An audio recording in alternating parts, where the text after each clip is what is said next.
am not a dramatic person. I want you to understand that before anything else, because the story I am about to tell you involves decisions that might look, from the outside, like the moves of someone who is calculating and cold, and I need you to know that I am neither of those things. I am someone who spent 17 years being the least dramatic person in every room I entered, who absorbed things quietly, who processed internally, who believed that steadiness was a virtue and that patience was a form of love. I still believe most of that. What I no longer believe is that steadiness requires passivity, that patience means waiting without preparing, that being the calm one in the marriage means being the one who gets caught unprepared when the calm ends. My name is not important. What is important is that I was married for 17 years to a woman I will call Nora, that I loved her in the specific deep-rooted way you love someone you have built a life with, and that somewhere in the last 2 years of our marriage, I became a problem she was trying to solve rather than a person she was trying to love. I did not understand this immediately. I want to be honest about that. The signs were there earlier than I recognized them, or rather, I recognized them and found explanations for them that were more comfortable than the truth. This is what people do when a truth is going to be expensive. They find cheaper explanations and live in them for as long as the math holds. Let me tell you about the phone first. Nora and I had never been the kind of couple who monitored each other, not because we had rules about it, but because we had never needed rules. For the first 14 years of our marriage, her phone sat on the kitchen counter, or the nightstand or the coffee table with the same indifference that any household object sits somewhere. It was a phone. It did phone things. Neither of us gave it particular attention. Then, about 2.5 years before the divorce, I noticed something small. We were watching television in the evening, something we had done most evenings for years, and her phone buzzed on the cushion beside her. She picked it up, read the notification, and then placed the phone face down with a motion that was practiced enough to be automatic. I noticed it the way you notice something peripheral without immediately naming it. A small motion at the edge of attention. I did not say anything. I filed it without filing it, the way the mind holds things it is not yet ready to examine directly. Over the following weeks, the pattern developed. The phone face down. The phone angled away when she was typing. The phone carried into the bathroom, which it had never been before. The phone plugged in on her side of the bed, also a change. Previously, it had charged in the kitchen. The passcode changed, I realized one morning, when I picked it up by accident, thinking it was mine, and it did not open with the code I had always known. I noticed all of this. I said nothing. I kept going to work and coming home, and making dinner on the nights it was my turn, and asking about her day, and listening to the answer. I kept being the person I had always been. But underneath that, I was assembling information with the particular quiet attention of someone who suspects they are being prepared for something and does not yet know what. I want to be clear about what I did not do. I did not install tracking software. I did not go through her things. I did not hire anyone or access anything I was not entitled to access. I want to be clear about this, not for legal reasons, but because it matters to who I am. I had suspicions. I did not act on them invasively. I waited and I watched and I prepared in the ways available to me. The preparing began about 18 months before she filed. I opened a separate bank account at an institution we did not share. I want to tell you exactly why I did this, and I want to be precise about it, because I think the reason matters. I was not hiding money. I was not moving marital assets. I was not doing anything that a competent divorce attorney would describe as financial misconduct. What I was doing was ensuring that any income I earned going forward was documented in an account that was clearly, unambiguously mine, so that if the marriage ended, I would have a clear picture of what I had contributed and what I had built and what was not subject to dispute. I had watched what happened to a colleague of mine 2 years earlier, a man who had been completely unprepared when his marriage ended, who had no clear accounting of his own financial history, who had spent years with everything commingled in joint accounts, and who spent 18 months in litigation, trying to establish what was his. I did not want to be him. I was not planning to end my marriage, but I was beginning to understand that the marriage might end whether I planned it or not, and that being unprepared for that possibility was its own kind of failure. I also began documenting things, quietly, consistently, without making it a project. I kept records of financial contributions, of household expenses, of the things that are easy to reconstruct if you have been paying attention, and impossible to reconstruct if you haven't. I am organized by nature. This was not a departure from my character. It was my character applied to a situation I was beginning to understand might require it. I did not tell Nora about the account. I want to address this directly because I think some people reading this will feel that this was the real deception in the story, that I was the one hiding something rather than her. I considered that framing carefully. What I concluded was that there is a difference between hiding something in order to harm someone and being discreet about something in order to protect yourself from harm. The account I opened was not secret in any meaningful legal sense. It was a bank account in my name, with my money, at an institution I was legally entitled to use. It existed on paper. It was discoverable. I simply did not announce it, the way I did not announce most of my financial decisions to Nora, because we had always maintained some individual financial independence alongside our joint accounts. The phone behavior continued. I noticed other things now too, with the heightened attention of someone who has stopped explaining things away. She began working late on a schedule that did not correlate with the project cycles I was familiar with from her professional calendar, which I had visibility into for logistical reasons. She became more careful about her appearance in ways that were subtle but visible if you had been looking at the same person for 17 years. She was distracted in conversations in the specific way of someone whose attention is elsewhere. There is a particular loneliness in being in a marriage where one person is already leaving. It is not the loneliness of absence because the person is still physically present. It is the loneliness of presence without attention, of someone going through the motions of a life they have already internally exited. I know this loneliness now in a way I did not know it before, and I would not wish it on anyone. I made one attempt to address it directly. About 14 months before the divorce, I told Nora that I felt something had changed between us and that I wanted to talk about it. I said it carefully and without accusation. I said I wasn't sure what was happening, but that I could feel a distance that hadn't been there before and that I wanted to understand it. She said she was stressed about work. She said she had been going through a difficult period and that she was sorry if she had been distant. She was warm when she said it, warm in a way that was almost convincing, and I wanted to believe it enough that I mostly did. I told myself that marriages had difficult periods and that this was one and that we would come through it. We did not come through it.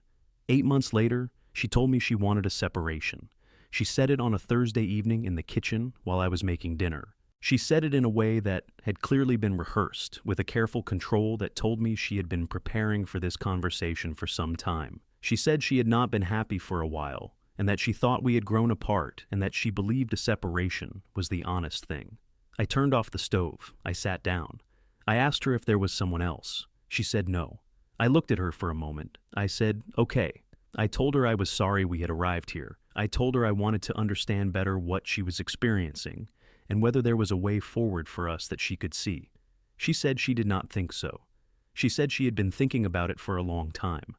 I did not argue. I did not perform devastation. I was devastated genuinely in the way you are devastated when something you have spent 17 years building collapses.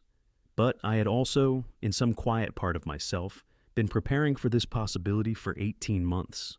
The grief was real. The shock was not. We agreed to give each other some time and space to think.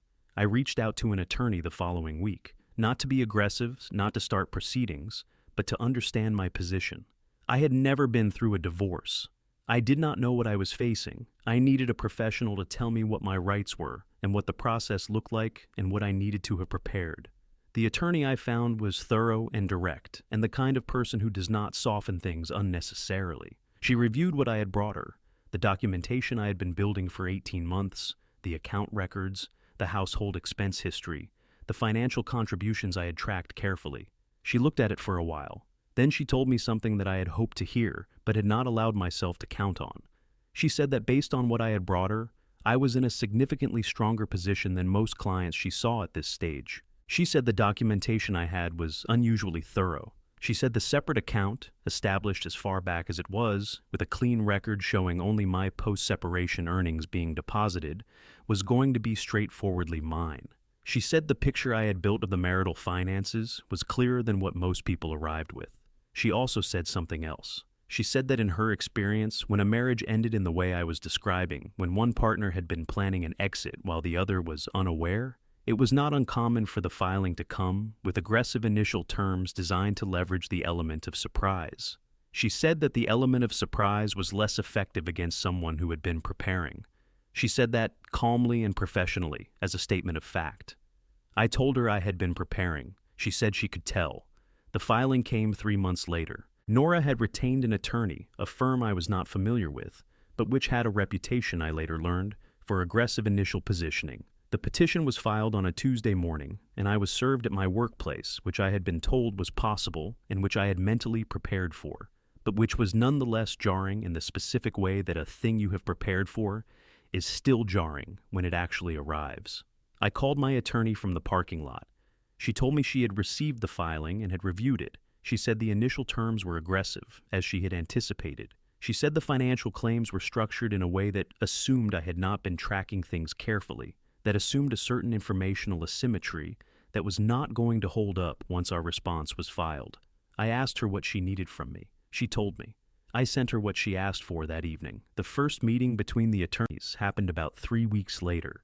I was not present. My attorney called me afterward. She described the meeting in the way attorneys describe things, precisely and without drama. She told me that when our documentation had been presented, there had been a recalibration in the room on the other side. She said that the initial aggressive positioning was going to be difficult to sustain given the picture our records painted. She said that Nora's attorney had been visibly surprised by the thoroughness of our documentation. She did not say this with satisfaction. She said it the way you say a fact. But I held it. I want to tell you about the moment I am describing in the title of this story, because I think I owe you the specifics of it.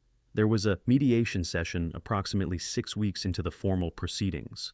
Both parties were present, with our respective attorneys, in a conference room at a mediation firm.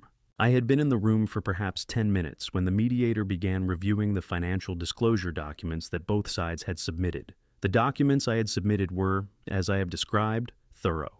18 months of careful preparation. Clean records, a separate account with a clear history. A household financial picture that was detailed and accurate and difficult to dispute.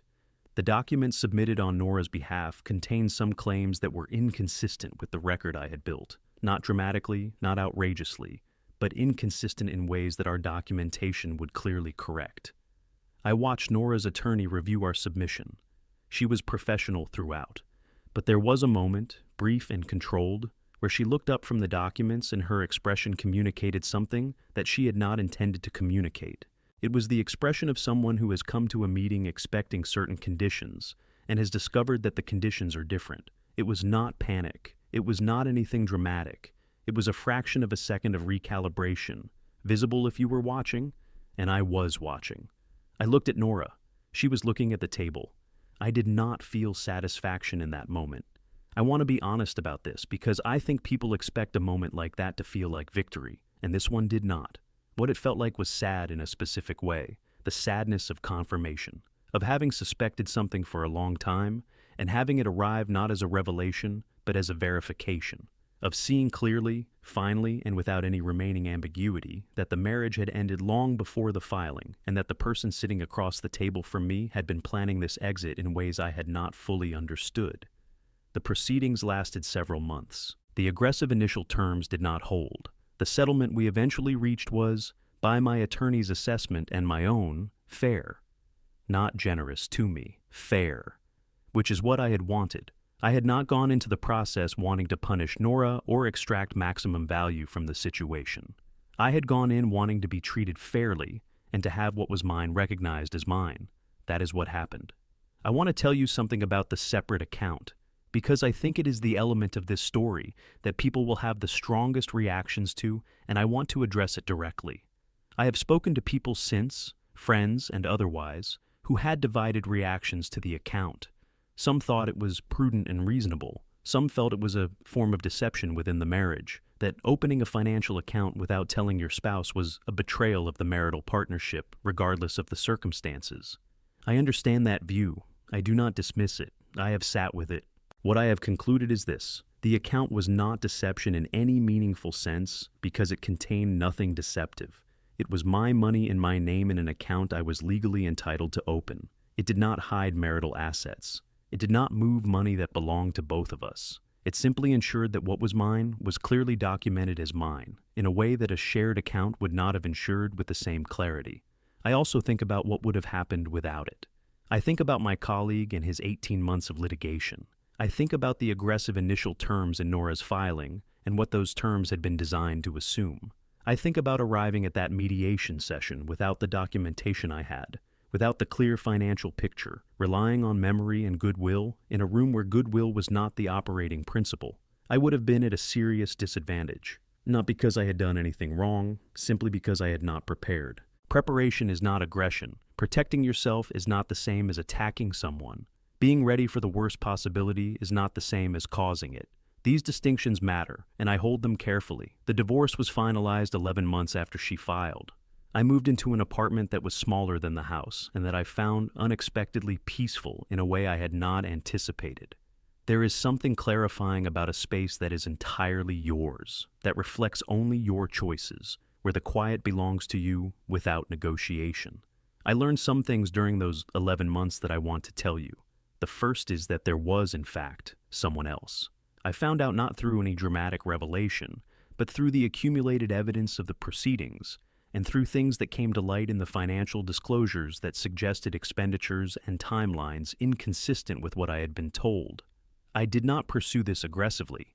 It was not relevant to the legal proceedings in any determinative way, and I did not have the emotional appetite for a detailed accounting of something I could not change.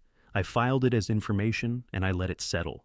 It explained the phone. It explained the late nights. It explained the rehearsed speech in the kitchen on the Thursday evening, the careful control of someone delivering a prepared statement.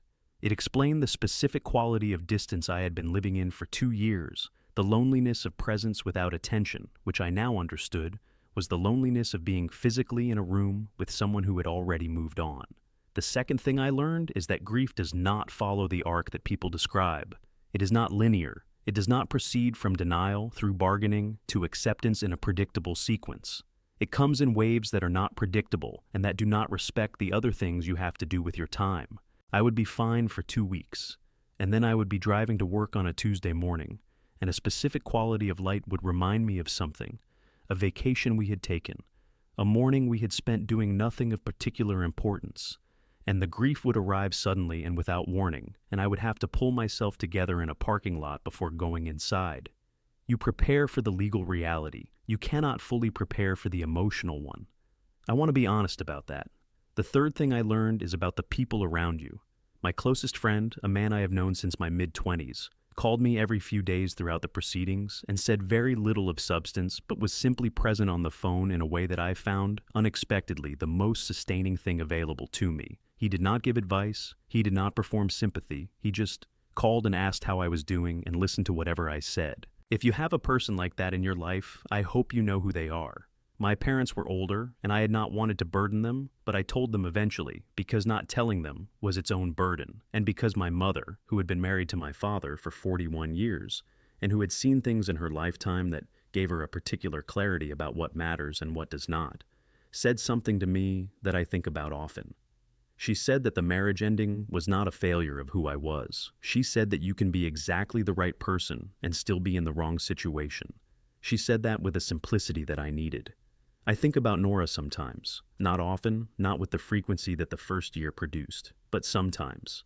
I do not think about her with bitterness. I reach that place slowly, and I do not take it for granted. What I think when I think about her honestly is that she was unhappy in ways she did not tell me about, and that she handled that unhappiness in ways that were not honest or fair, and that both of those things are true simultaneously, and that I cannot resolve them into something simpler without doing violence to the complexity of what actually happened. She was not a villain. She was a person who made choices that harmed me, and that she may or may not have fully understood the weight of while she was making them.